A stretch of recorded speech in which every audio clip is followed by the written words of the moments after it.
एक निजी होटल में प्रेस को संबोधित करते हुए समर्थकों ने काजोल पूर्वे को नगर निगम का डिप्टी मेयर उम्मीदवार घोषित किया है। मौके पर उपस्थित नगर निगम की पार्षद सुनीता पूर्वे ने पाग दुपट्टा व माला पहनाकर सम्मानित करते हुए उनका स्वागत किया। शुक्रवार को शहर के एक निजी होटल में प्रेस को संबोधित करते हुए समर्थकों ने काजोल पूर्वे को नगर निगम का डिप्टी मेयर का उम्मीदवार घोषित किया। डिप्टी मेयर की प्रत्याशी काजोल पूर्वे को सुनीता पूर्वे ने पाग दुपट्टा व माला पहनाकर स्वागत किया। मंच संचालन अजय प्रसाद ने किया व आए हुए अतिथियों व सम्मानित लोगों का परिचय कराया। नगर निगम की पार्षद सुनीता पूर्वे ने कहा कि उनका परिवार 15 साल से भी ज्यादा से जनप्रतिनिधि बनकर समाज की सेवा कर रहा है। इस अवसर पर मोहन राउत ने बिहार सरकार को धन्यवाद दिया। उन्होंने कहा कि इस बार जनता को मौका है एक अच्छे प्रत्याशी को जिताकर नगर निगम भेजे। सुनील पूर्वे ने भी अपना आशीर्वाद दिया। डिप्टी मेयर के प्रत्याशी ने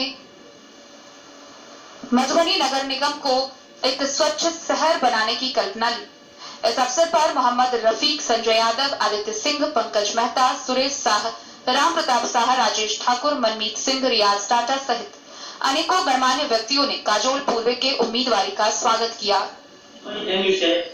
मैं मोहम्मद फिरोज,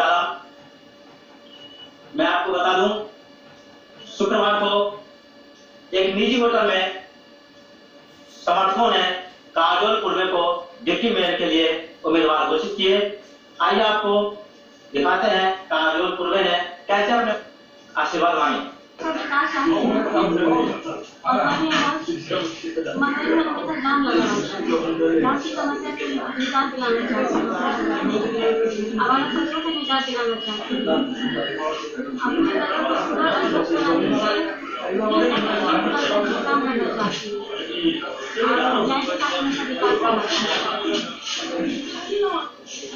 मुख्य पार्षद का जो चुनाव होता था, इसमें इतनी बड़ी धांधली और भ्रष्टाचार का बोलबाला होता था।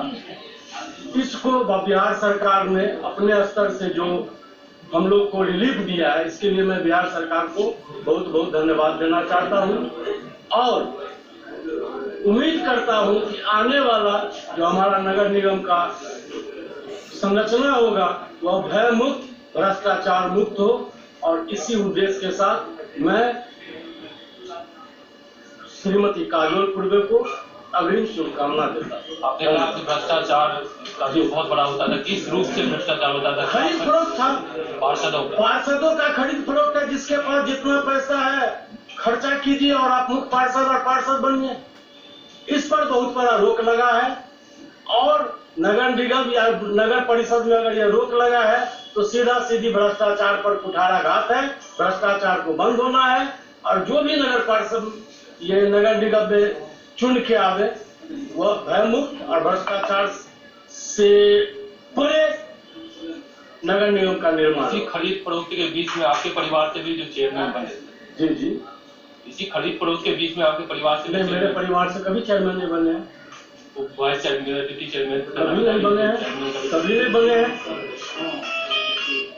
और जब भी बने हैं हमारे परिवार से मेरी भाभी एक बार वार्ड पार्षद बनी, 1 मतों से जीती नहीं। पूनम राउत मेरी परिवार की बात हो रही है। नहीं, आपके परिवार हमेशा न्याय के साथ विकास करना चाहती है।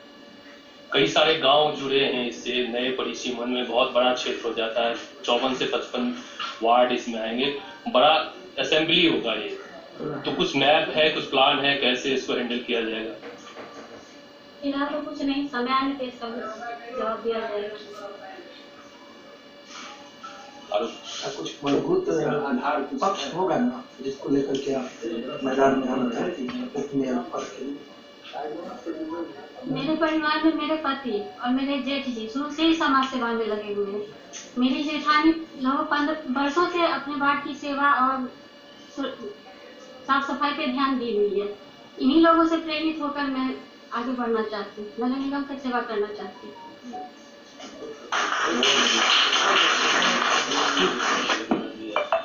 हमारा परिवार समाज सेवा में तत्पर है और उसका पारितोषिक मेरी पत्नी को जनता के द्वारा लगातार 3 बार पार्षद के पद पर चुन करके और रिकॉर्ड वोटों से नगर परिषद में आसीन करवाया। इस बार नगर निगम में मैं अपनी सेवा से प्रेरित होकर जनता के द्वारा जो आशीर्वाद लगातार मिल रहा है, उसकी आकांक्षा में मैं अपने भावों को उप मेयर पद के लिए चुनाव मैदान में उतारना चाहता हूँ। जन सहयोग की अपेक्षा है, जनता का आशीर्वाद रहा तो इसमें कामयाब होगी। धन्यवाद। इस वार्ड का मेरी पत्नी जिला योजना समिति की सदस्य भी है, जिसमें जयनगर, झंझारपुर, मधुबनी और खगड़िया आता है, उसकी सदस्य है और सशक्त सफाई समिति की विगत 10 वर्षों से मेंबर है। तो मैं 30 वार्ड का और चारों निकाय का मैं मेरे पत्नी के द्वारा किया गया है, इसलिए कोई भारी समस्या नहीं है। इसलिए मैं 30 वार्ड और चारों निकाय का हैंडल मेरी पत्नी के द्वारा किया गया। पहल जो है जो सीधी वाइज होना चाहिए। पार्षद में थे, मैं अपने परिवार से उप मेयर का दावेदारी दिया हूँ। अगर जनता के आशीर्वाद से कामयाब रहा तो आगे बहुत उम्र बाकी है। मुख्य पार्षद अब मेयर का भी दावेदारी सोचेंगे अगली बार, जनता का आशीर्वाद रहा। मधुबनी से फिरोज आलम की रिपोर्ट।